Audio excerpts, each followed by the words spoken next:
નમસ્તે મિત્રો, ગુજ્જુ ગામડીઓ ચેનલમાં તમારું સ્વાગત છે. મિત્રો, આજે આપણે આવ્યા છીએ બગદાણા તમે. અને મિત્રો, અત્યારે તહેવાર આવી રહ્યો છે 26મી જાન્યુઆરી, એટલે પ્રજાસત્તાક દિવસ.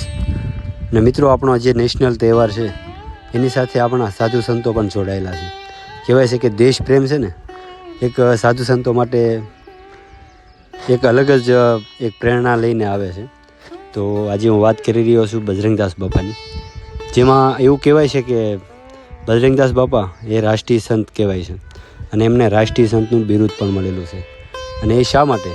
કારણ કે મિત્રો, જ્યારે વર્ષો પહેલાં ચીન અને પાકિસ્તાન સાથે યુદ્ધ જેવી પરિસ્થિતિ ઊભી થઈ, ત્યારે આપણા દેશને ફંડની જરૂર હતી અને એ ફંડ દેશમાંથી ઉઘરાવવામાં આવી રહ્યું હતું.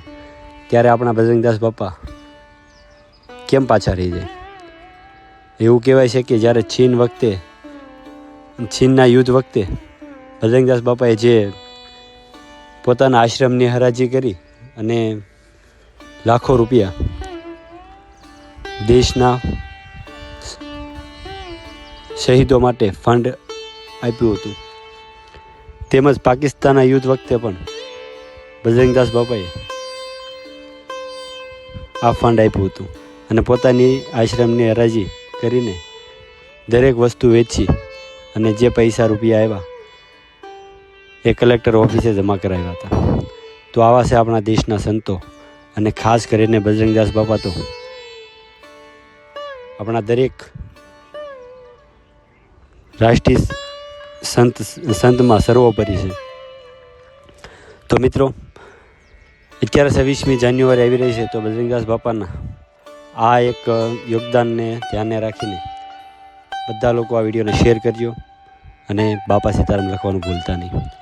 તો આ છે મિત્રો, અત્યારે તમે જે જોઈ રહ્યા છો એ બજરંગદાસ બાપાનો રૂડો આશ્રમ છે અને સુંદર મજાનો એવો બાપાનો તિથિનો તહેવાર હમણાં ટૂંક સમય પહેલાં જ ગયો છે. અને જુઓ તમે કેવી રીતે આખું મંદિર શણગારી અને એ તહેવાર ધામધૂમથી ઉજવવામાં આવે છે. તો મિત્રો, બજરંગદાસ બાપાને શ્રદ્ધાંજલિ આપતો આ વિડીયો અને દેશ માટે જે કાંઈ સંતો કરીને ગયા છે એ માટે એમને બિરદાવવા જોઈએ. તો કમેન્ટમાં બાપા સીતારામ લખી દેજો. બાપા સીતારામ.